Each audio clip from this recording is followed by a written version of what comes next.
technology and human rights related to AI. Today we had a different scenario. We had our Assistant Director General opening the session and then launching one of the most important briefs that we have so far. He's on his way, stuck in another meeting as all of us are. So we're going to start with a panel discussion to start and then we will switch and then go to the launch afterwards. So we're going to start with our esteemed panelists today. We have three distinguished panelists that are joining us, and we're going to start with Ms. Jalak, and I'll introduce each of our speakers as we go ahead to save time. So Ms. Jalak Kakkar, Executive Director, Center for Communication Governance at NLU Delhi. Jalak, India's judiciary faces both, first, huge overload in terms of caseloads, and at the same time, immense technological opportunities and potential. What are the key ethical or procedural, let's say, safeguards that you think India's courts should prioritize when engaging with AI systems, especially given the diversity and scale of the justice ecosystem? Thanks for that question, and thanks for organizing this and having me here today. If you look at AI integration into the judiciary, you can broadly say there are two areas it can be integrated. One is in sort of helping streamline administrative load of courts, so whether that's scheduling of cases, or it can be used in more substantive matters like research, translation of documents, or then even decision making. And we've seen a spectrum of applications being developed that help across the cross-section of these tasks. Some have higher risk, such as decision making. Some have sort of downstream impacts on significant decision making, like if you're translating documents and if there are errors over there. And then, of course, it may seem that administrative decision making being taken over by AI may not impact justice, but actually even use of AI and scheduling can impact justice, because AI deciding which case gets listed first, which case is extraneous, can sort of really impact someone's timelines for justice delivery. So I think we need to, of course, categorize AI use in judiciary across various risk categories. And then for each category, we need to think about what is the level of assessment that needs to be undertaken. There are various risk assessment, auditing mechanisms that are being established in the AI domain. And there needs to be thought about how those can be translated and used in the judicial context. So I think that's sort of one piece, is auditing and assessments for questions of bias, for questions of transparency, for questions of explainability. The second piece that I think we need to be thinking about is judiciary sits typically in any country on a large trove of data. I know within the Indian judicial ecosystem, as part of the e-committee process, the Supreme Court was really thinking about how do you unlock the value of that data and use it to streamline court processes? How can you give it to stakeholders in the ecosystem, whether it's startups, other public interest stakeholders, researchers, to sort of go through that data and figure out, okay, these are the lessons and this is how we can streamline processes to move through case load quickly. But that also means that you need to have very robust data management practices, data protection principles being applied, because this can in many instances be sensitive and personal data that is getting shared, mixed in with non-personal data. So I think that's the second piece that judiciary needs to think about. I think the third piece, and of course there's so many things, but these are my three, is judiciary doesn't have the expertise to build these things in-house, right? So they're going to rely on third-party vendors. So to engender public trust, I think public procurement has to happen in an open and transparent way. And there needs to be clear guidelines that are set up for what is sort of the assessment of these systems on a regular basis by judiciary external auditors to engender public trust in the use of AI in courts. Because the last thing you want to do is erode public trust in the court system through the integration of AI. So you have to carry the public along with you. Thank you. Just a quick follow-up. If you can briefly tell us, how can India balance between this AI efficiency, AI-driven efficiency, and constitutional protections, especially in light of this multilingual, multi-constitutional context? I think that's a great question and something we really need to think deeply about, because I think there's immense pressure to adopt technology because there's so much caseload and it's burgeoning. But I think we have to do it in a cautious way where efficiency doesn't trump due process, rule of law, rights of individuals. When you think about multilingual systems, the thing to think about is that a lot of these systems are based on things that are built for English context. So how are you going to translate it into use in contexts where you have low resource languages? And then, there aren't necessarily enough data sets for low resource languages, and especially data sets that are primed for use in more legal contexts. So I think that is definitely going to be a journey, because if we want to ensure, as you're saying, the protection of constitutional rights of people and the true delivery of justice, you will need to balance that. I think one piece that we need to really think about is capacity building of judges, and I know that's something UNESCO has focused on heavily over the last, several years, in fact, the last close to a decade, under its AI and Rule of Law program at NLU Delhi, at CCG. We were part of the first MOOC that was designed for judges, and I think you train thousands of judges around the world. We are on the technical committee for the second MOOC that you all are designing for judges with Oxford University. And we've also done trainings for South Asian judges at NLU Delhi on AI and Rule of Law. I think bringing awareness to judges on that AI is not a neutral technology, that it's a socio-technical technology, and that it's not going to make neutral decisions. If it's trained on biased data sets, it's going to give you biased output. And building that awareness of where AI is useful but what its limitations and challenges can be is extremely important. I was at this conference organized by the Supreme Court of India with the Supreme Court of Singapore, and they brought together a lot of Supreme Court judges, a lot of senior High Court judges. This was a few years back, and what was very telling to me during that conference is, these are extremely distinguished jurists, the top legal minds of our country, right? People who've been in this space for 30, 40, 50 sort of years. And they had very, very fundamental questions on AI, and they were really grappling with, okay, where is it appropriate to use these systems and where is it not?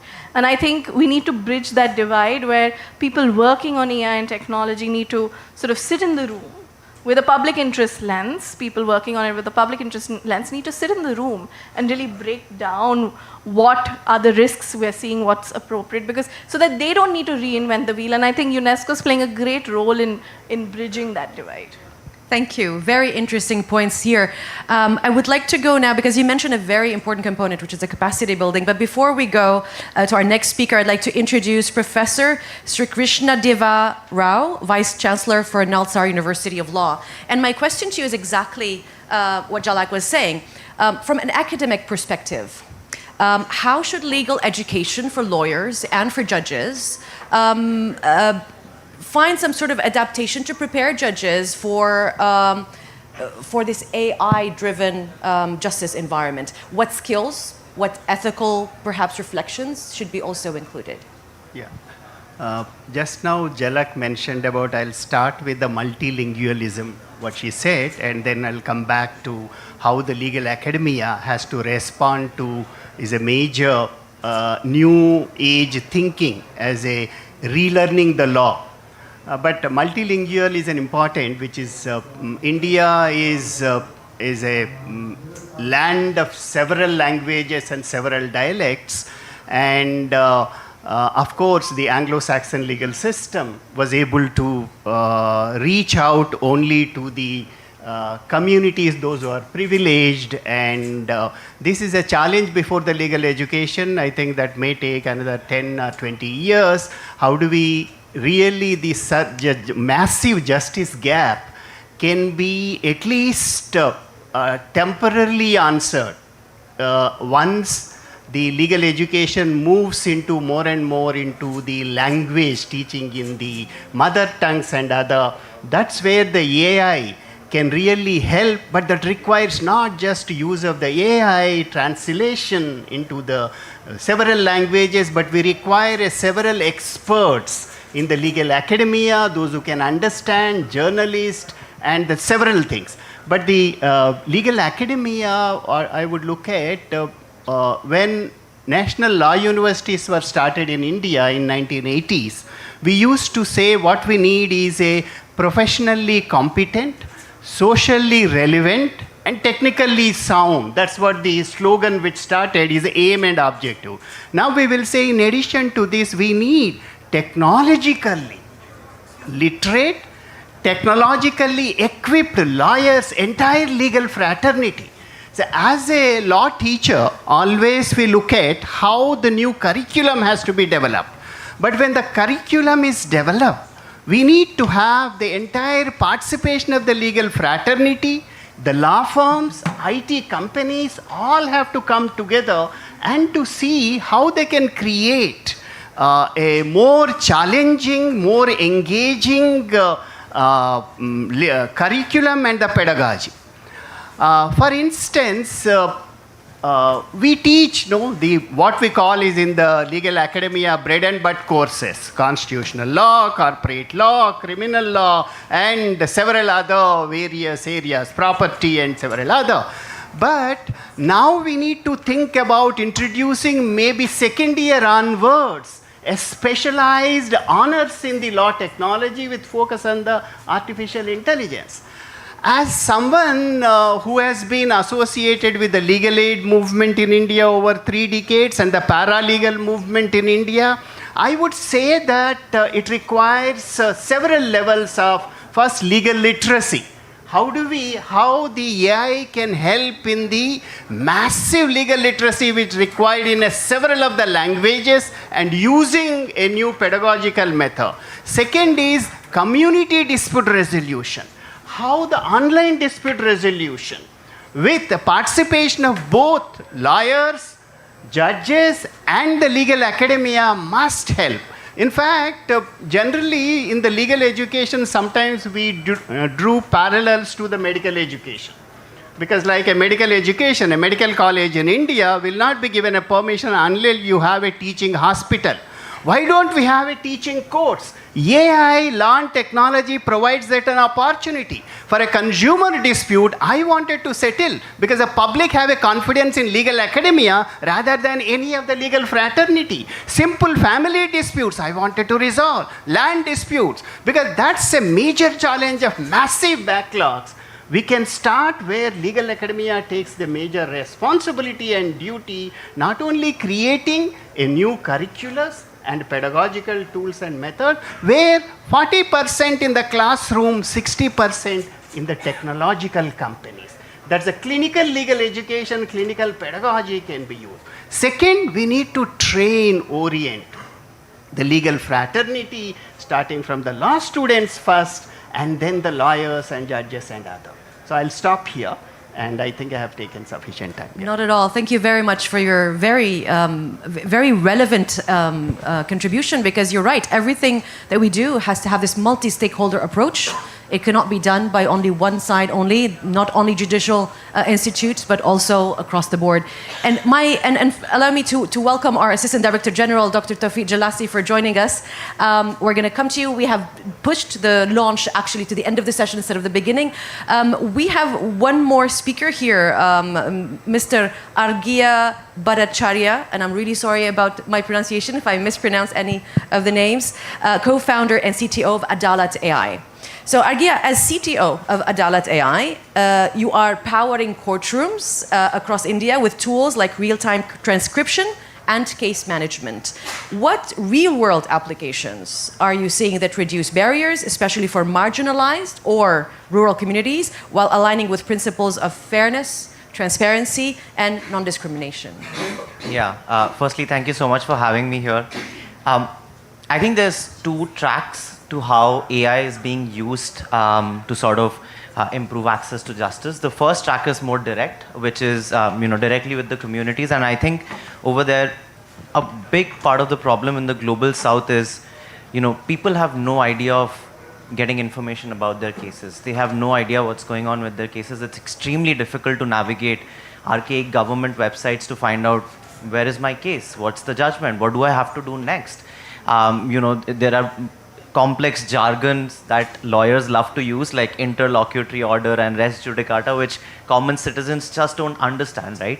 And so I think one big use case of AI is to be able to make sure that communities are able to access this information easily, right? And to that extent, at Adalat AI, we recently launched a WhatsApp chatbot where you can have a conversation in any language that you speak, not just English, and you can give your name, maybe your PIN code, and find out if you have a case, what's the next action item to take. And so that's more of the direct sort of access to justice solution. The second track is more around the indirect access to justice sort of solution, which is to improve capacity of courts. Now, when we talk about improving capacity of courts, just to paint a picture, because now, along with my co-founder who's a lawyer, I've been down deep in the trenches. Courts in India are severely broken. There's paper everywhere. One of the use cases is that, judges write by hand. So if you are all in a courtroom and, I asked, as a lawyer, I asked a witness, where were you on the night of 21st April? The judge would stop us there, write this by hand, and then the next thing would be dictated. Now, as you can imagine, this becomes a serious bottleneck to court proceedings moving fast. And to that extent, we've built AI transcription solutions so that you don't have to write things by hand. You can just, go about your witness deposition, and then you get a transcript of the same. Now, by virtue of the process itself, everything is verified on spot. What we are seeing is that solutions like this, which are simple, that don't go into, sort of being an AI judge or suggesting how to make a judgment, are able to improve productivity at a daily and weekly level by 2 to 3x, which at scale could reduce case resolution timelines by 30 to 50%, depending on case stage and type, right? And so I think the big point that I'm trying to drive home is that even apart from the frontier of technology, even apart from just being able to predict cases or being able to, sort of summarize or translate cases, there are so many other very basic tasks that AI could help with. Transcription is something that has been there for about 20 years now, speech to text, that is, right? And so there are a lot of technologies that are safe to use today, and I think we should really work towards making sure that our judiciary has access to those, and that's kind of what Adalat AI works on. We are in 20% of India's courts today, and that's kind of where we've observed this statistic. Now, coming to this last part of your question, which is, how do you make this fair, trustworthy, and make sure that this doesn't discriminate? I think that's the hard part about AI. When it comes to being fair, I think given the current state of technology, fairness means making sure that you're only grounded to information that's available and not being suggestive.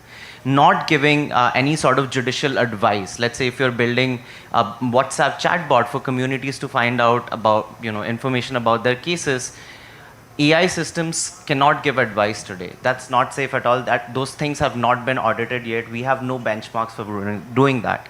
And so I think that's more around the faithfulness angle. In terms of trust, I think what needs to happen is AI systems need to acknowledge when they don't know something. That's something that the entire AI space is working towards, making sure that we can get our models to say no more often. And I think that's what it means to be trustworthy right now. And in terms of making sure that they don't discriminate, I think the biggest thing that AI models need to do is make sure they account for the linguistic diversity. And that's the largest problem that we have in the country, and Adalat AI and a lot of other players in the ecosystem are working to make sure that every language and every dialect is covered, because just giving information is English is not good enough. So I think these are some of the challenges towards fairness, trust, and making sure AI systems don't discriminate, and possible solutions as well. Thank you. Thank you very much. It's interesting to hear the different perspectives, but it's also interesting to know that while AI is global, we always have to look at the context. Implementation in all countries and regions should not be the same. India has this diversity and multilingualism that perhaps is not there in many countries. So my next question is for you, Dr. Jelassi. We've heard from different perspectives. From UNESCO's perspective, what would you say would be the urgent next steps for member states to actually institutionalize this AI training for justice across the board? But also, more importantly, how this could translate into real judicial independence and accountability in practice. Thank you, Mali. Good afternoon, everybody, and sorry for arriving late. I was speaking at another session. So obviously, I'm trying to gather what was said from the previous speakers. Well, as you know, UNESCO, which this year celebrated its 80th anniversary, had as a constitutional mission to build peace in the minds of men and women. Justice is a foundation for peace, as is education, culture, science, communication, and information. So for us, today, when we look at the result of a survey we conducted in 2023, it revealed that 90% of judiciary professionals use AI without any prior training nor guidelines. This is frightening.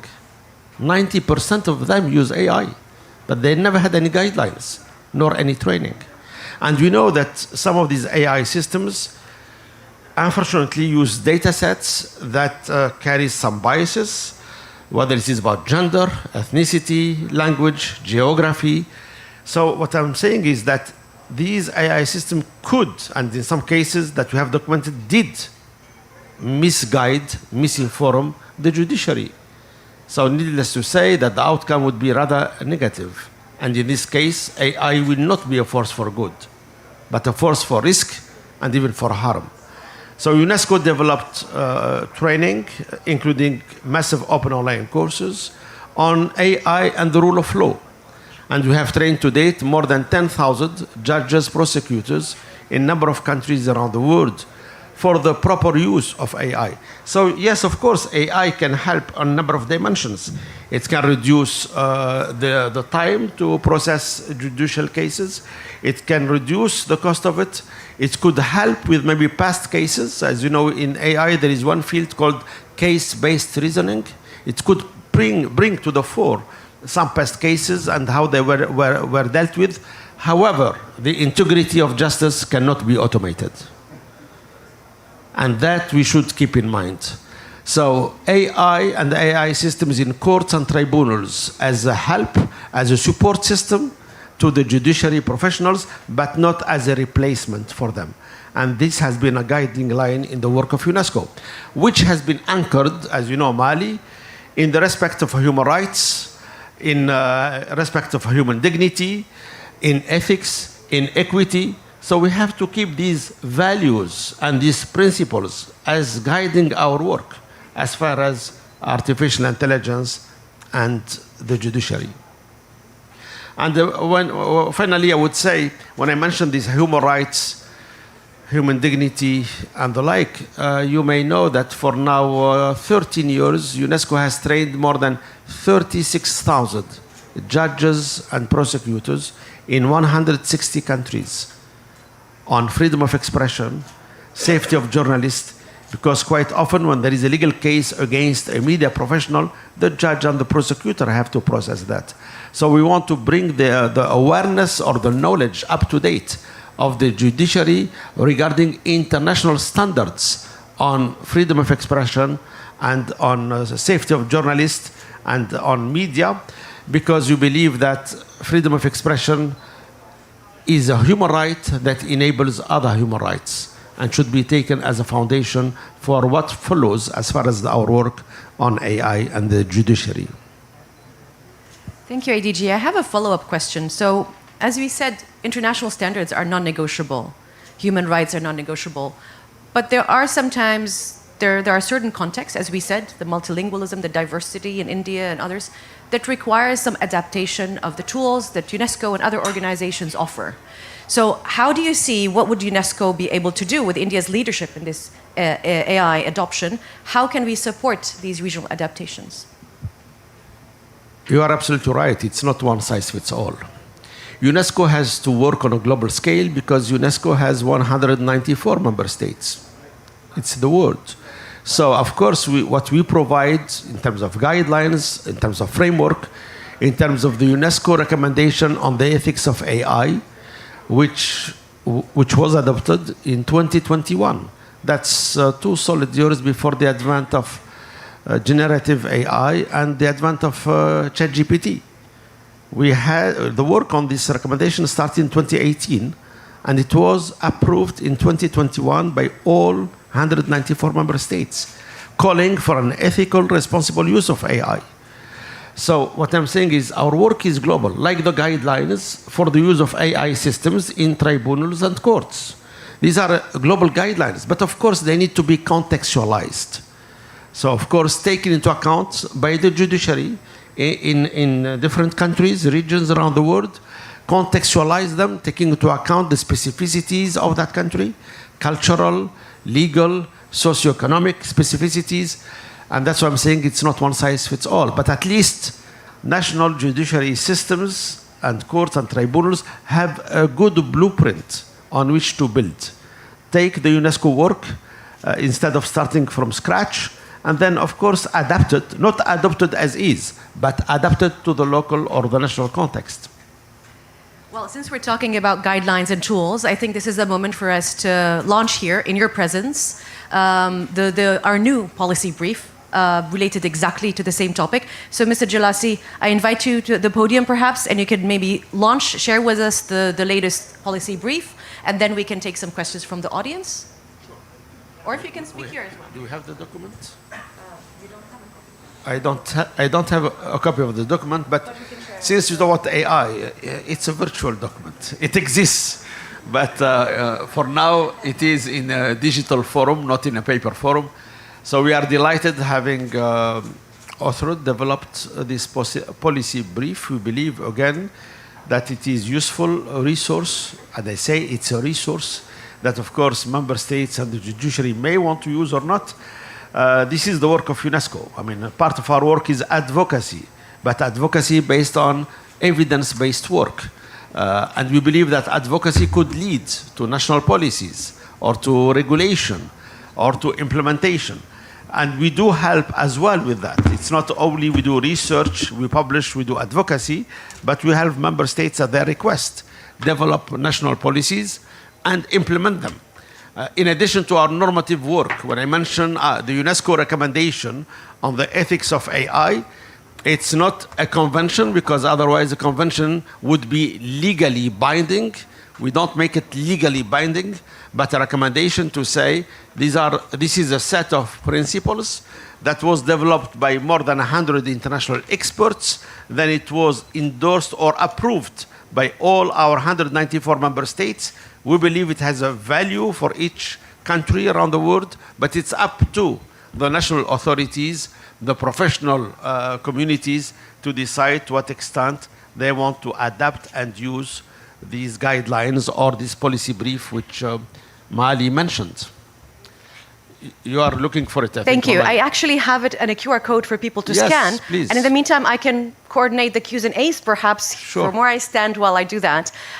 We do have some time for Q's and A's, and I think it is as important for you to be able to approach the speakers and have questions than the speakers just having a one-sided discussion. So, yes, we can start taking questions. I don't know if we have a microphone. If someone can help us give to the speakers. We have the first, the audience. We have one question there. Ashita, can you help us with please, the questions? The microphone. I will.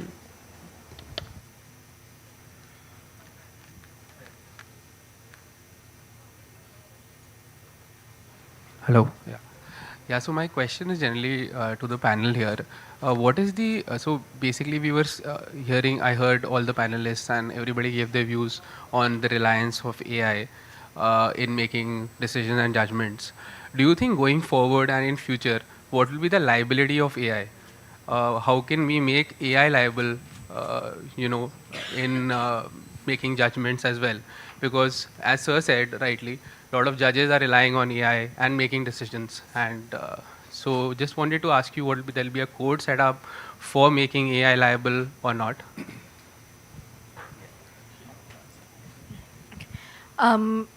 I think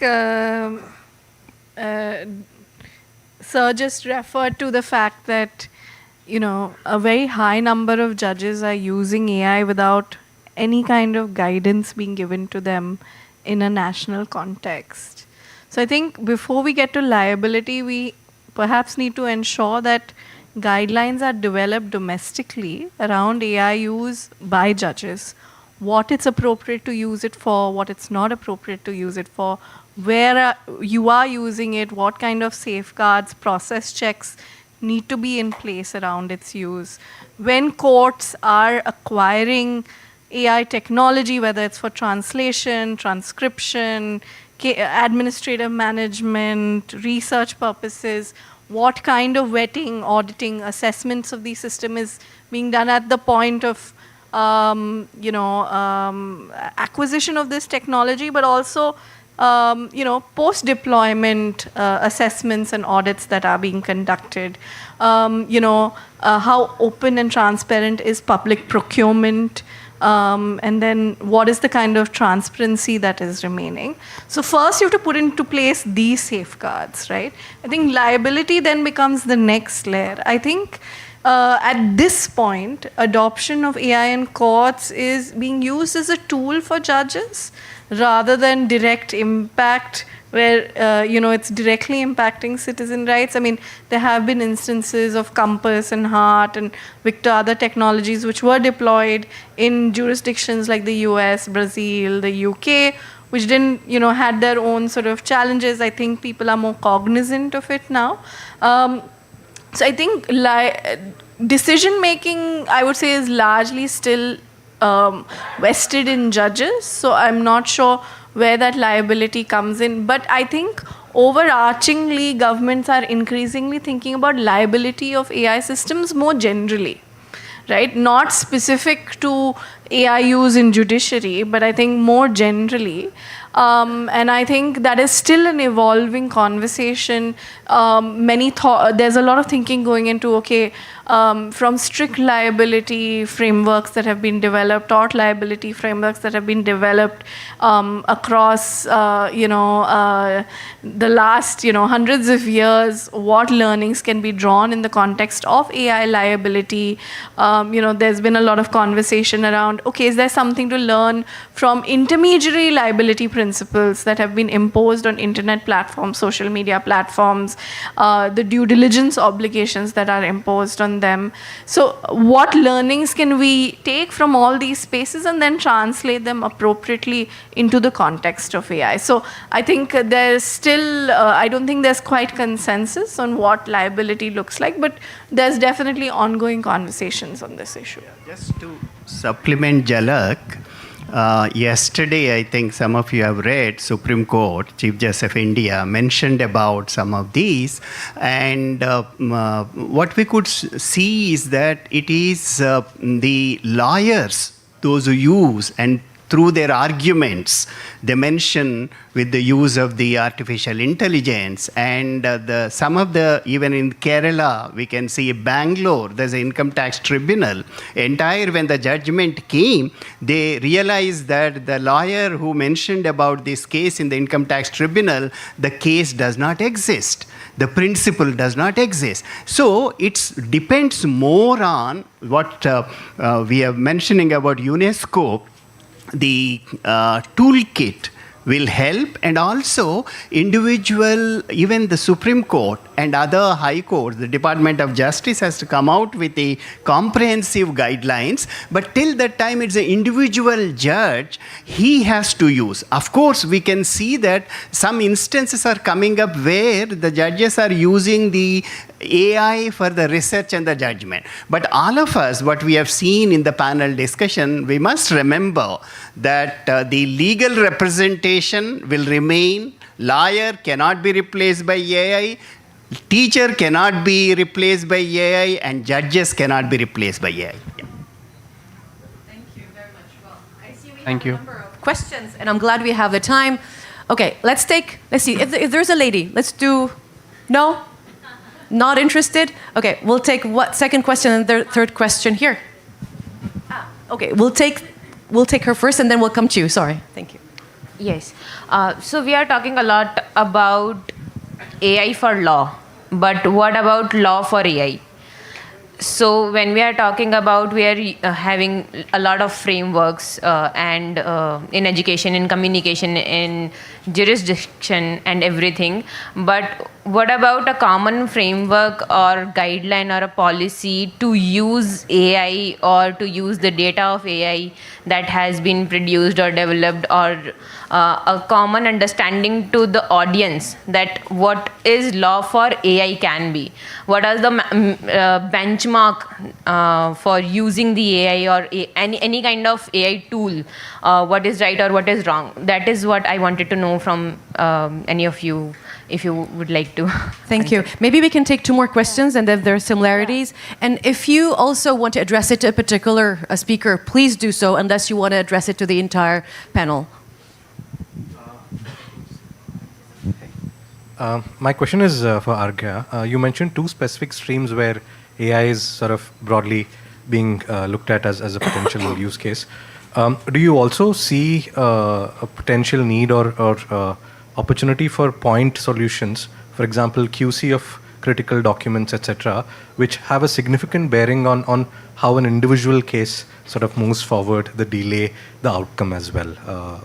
Could be a POXO-related charge sheet, could be a domestic abuse-related charge sheet, coming from a very narrow perspective, but QC-related sort of opportunities as well. Thank you. Yeah, no, that's a great question. I think that's the territory where I advise AI practitioners and companies building to stay away from. And just to tie that up with the previous point of training judges in the context of India, we have a thing called the Adalat AI Academy, which in fact the curriculum of which we've been building in partnership with UNESCO. As part of that, we've done a lot of trainings with judges in India. A lot of them don't know how to update their browsers. Right? They don't know how to update their Chrome browsers yet. And so the first thing is for them to understand that if they use AI outputs, they're liable today, right?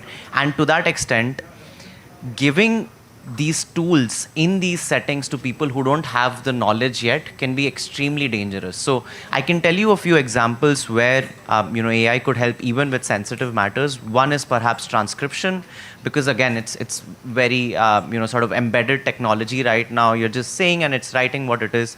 The second is you have these long documents that you have to always go through, and this is a common problem for lawyers and judges.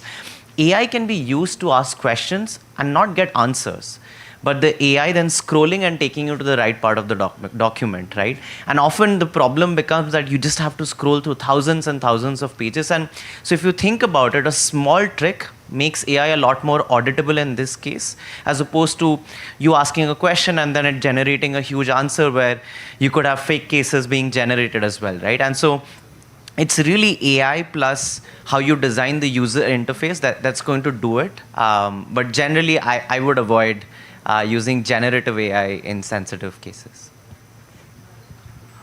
So my question is from team representative of NLU Delhi and Adalat AI. Considering the UNESCO mandate on linguistic rights, what are the challenges that the AI can cater in an aspect of English only mandate through Article 348 of High Court and Supreme Court, and how multilinguistic criteria and can be integrated in a judicial system of India?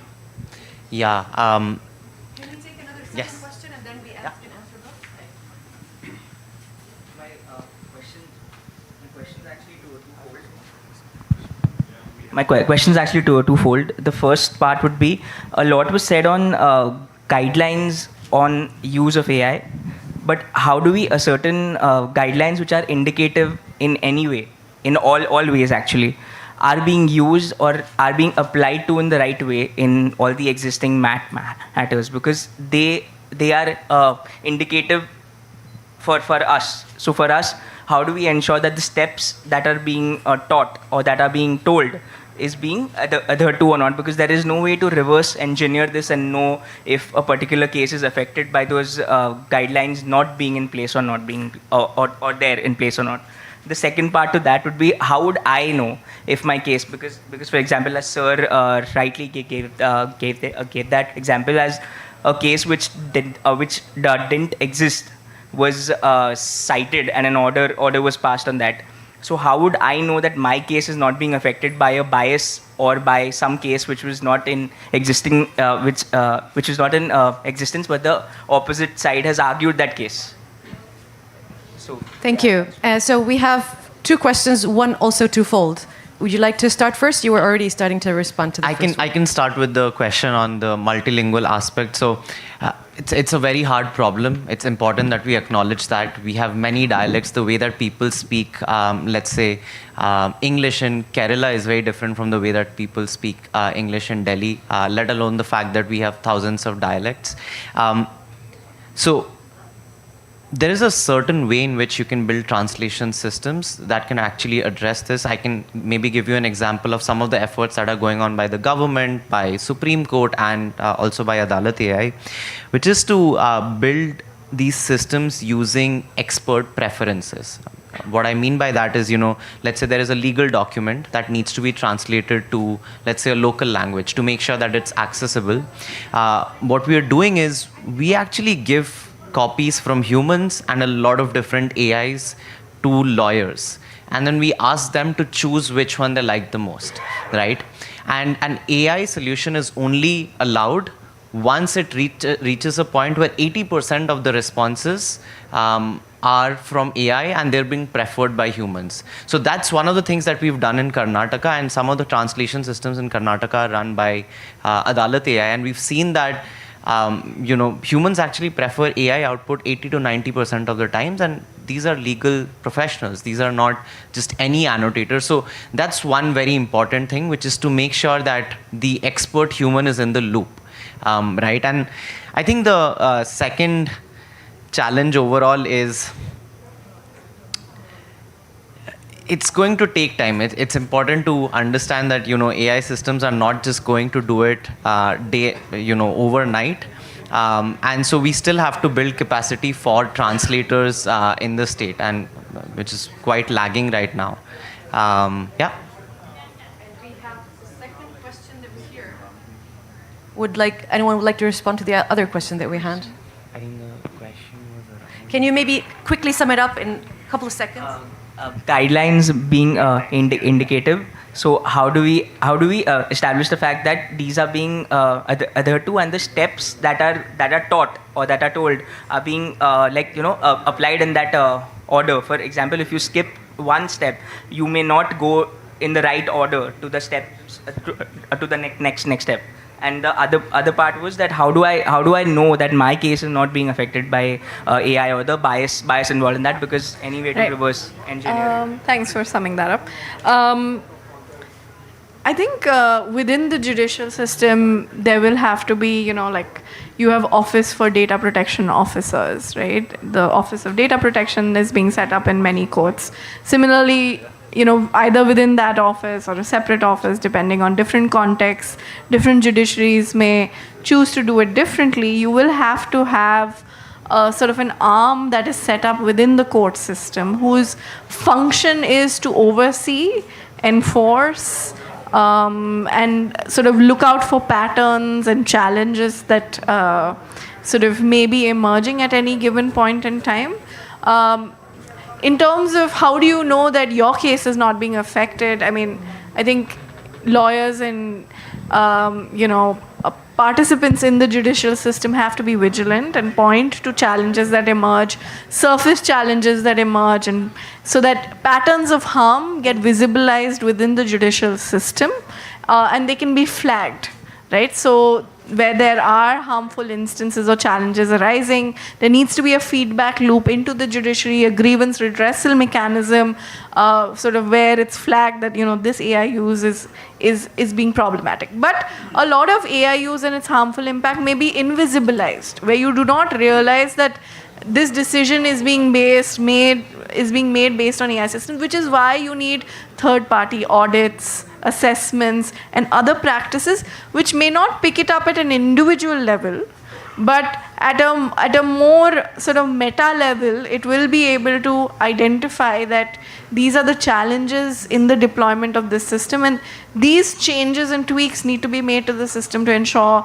that it is non-discriminatory, that it is maintaining privacy, that it's not implicating freedom of speech and expression norms. But I'll defer to Dr. Krishna Deva Rao over here, since he has decades of experience in these kind of questions. Yeah. Just 90s, we were looking at in the legal academy, particularly in India, court managers and case management. And the Supreme Court has come out with each district they have appointed a court manager who is a management graduate. They did not work.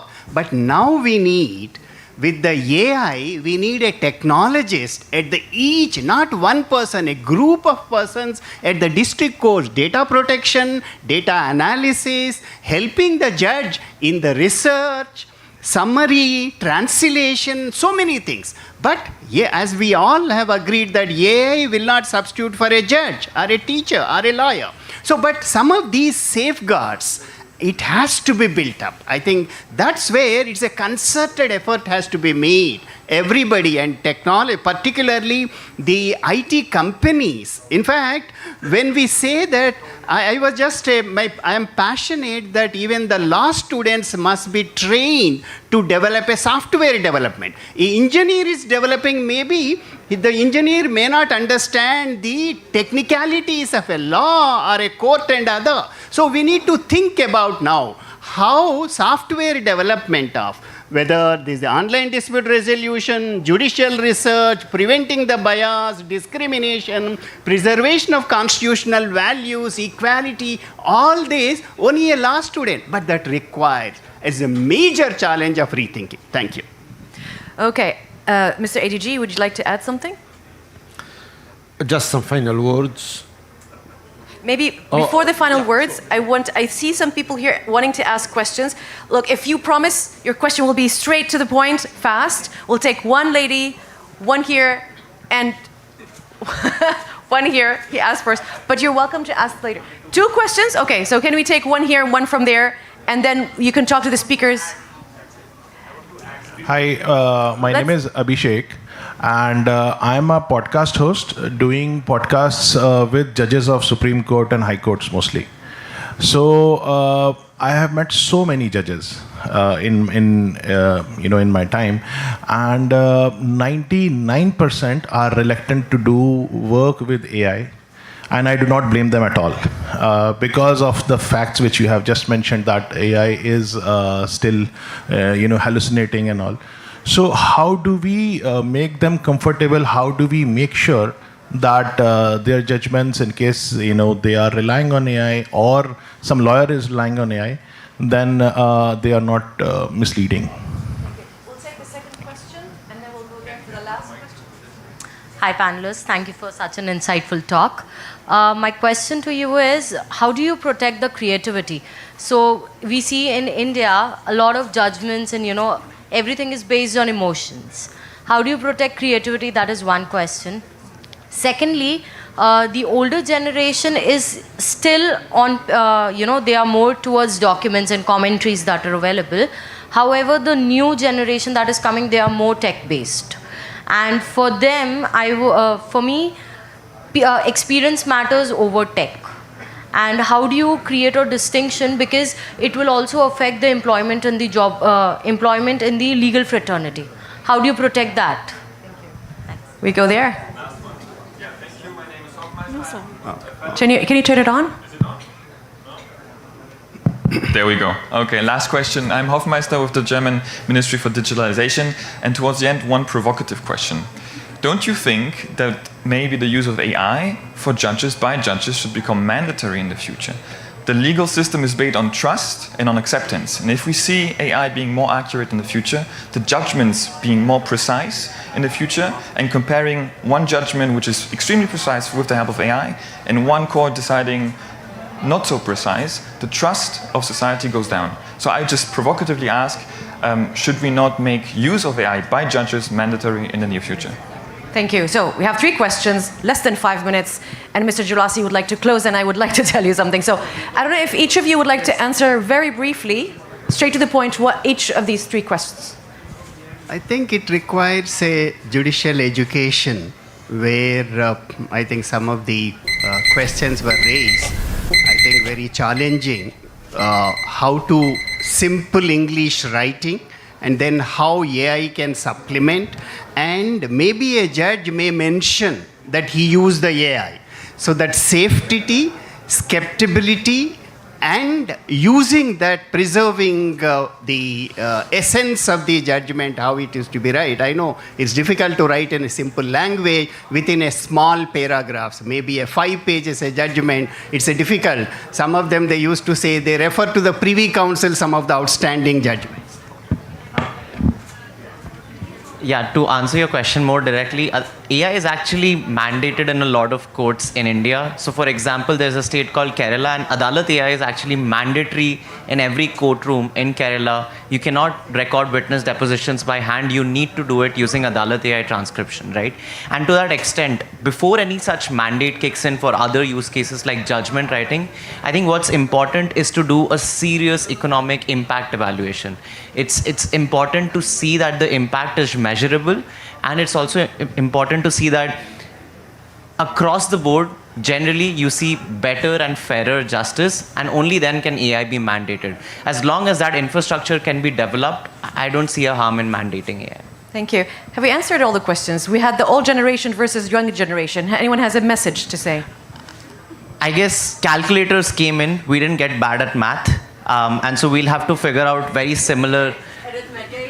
Yeah, maybe we did, but we're still moving on in terms of doing more innovation. We are still building more, right? And so we'll have to figure out something similar. I think the educational curriculum will have to change to account for AI as the new calculator as well. But all generations must learn AI. Thank you. I will Dr. Julasi would like to say a few words, just to thank you for coming, but I just want to say if you can scan this for the publication if you haven't already. Okay, done. 1 second. And then there's the other one where you have all the resources about all the guidelines that UNESCO has and can offer. So 1, 2, here. And Dr. Julasi, I give you the floor. You can scan this code for all the different material. Thank you, Mali. The mission of UNESCO has 5 C's in it. I think our meeting here first is to convene, to converse, to comprehend, to commit, to collaborate. And there is a 6th C, which is capacity building. And I think what you mentioned here, our work on AI and the rule of law, our guidelines for the use of AI systems in courts and tribunals, the AI essentials for judges, which we officially launched here. These are just examples. These are 3 key capacity building means. We have to ensure that together AI remains aligned with the human rights, with the rule of law, because as I said earlier, the integrity of justice must not be automated, and we have to ensure that AI strengthens, not sidelines, judicial independence, fairness, due diligence, and the integrity of the judicial process. On the last exchange between some questions and the panelists, when we said, what can we do with AI? I think, generally speaking, we cannot stop technological advances. We cannot. But we need to provide the framework. We need to provide some sort of an overarching regulation. It's not in a regulation that hinders creativity and innovation, because the lady had a question about that. It's not either or. We need to have some overarching guidelines, principles, for using AI responsibly, ethically, and make it a force for good. Thank you very much. Thank you all for joining. The message was clear. AI can change maybe the way justice operates, but not what it stands for. Thank you very much. Have a wonderful summit.